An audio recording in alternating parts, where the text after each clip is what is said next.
শুনে শুনে প্রচলিত আমল করা ভালো নাকি পড়াশোনা করে হাদিস ভিত্তিক আমল করা ভালো? ভাই, আবু দাউদের একটি হাদিস আছে, কবরে কয়টা প্রশ্ন করা হবে আপনারা জানেন? কয়টা? দুই মত হয়ে গেলে কেউ তিনটা বলেন, কেউ তিনটার পক্ষের লোকেরা হাত তোলেন। কবরে তিনটা প্রশ্ন করা হবে, এই পক্ষের লোকেরা হাত তোলেন। ঠিক আছে, নামান। কিছু লোক চিন্তা করতেছে আবার কোন পক্ষে হাত তুলে অর্ধেক তুলে রাখছে। শুনেন, কবরে চারটা প্রশ্ন হবে, তিনটা হবে মূল আর একটা হবে সম্পূরক। আবু দাউদের হাদিসে আসছে, জিজ্ঞাসা করা হবে মার রব্বুক, ওমা দীনুক, ওমান নবিয়ুক, অথবা তুমি এই রাসূল এর ব্যক্তি সম্পর্কে কি বলো। তিনটা প্রশ্ন করা হবে। এরপরে এই প্রশ্নের উত্তর যারা দিতে পারবে তাদেরকে আবার আরেকটা প্রশ্ন করা হবে, মা আ'লামাকা আও মা আদরাকা, তুমি কোত্থেকে জানলা। এটা আবু দাউদে আসছে এবং হাদিসের সনদ সহিহ।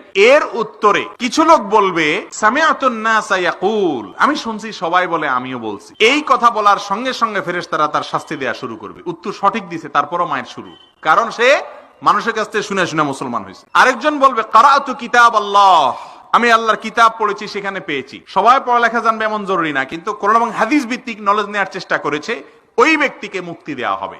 এই জন্য আন্ধাধুন্ধা মুসলমান না হইয়া কোরআন হাদিস থেকে জানার চেষ্টা করতে হবে। এটাই বেশি উত্তম এবং নিরাপদ, এবং এটাই আমাদের করণীয়।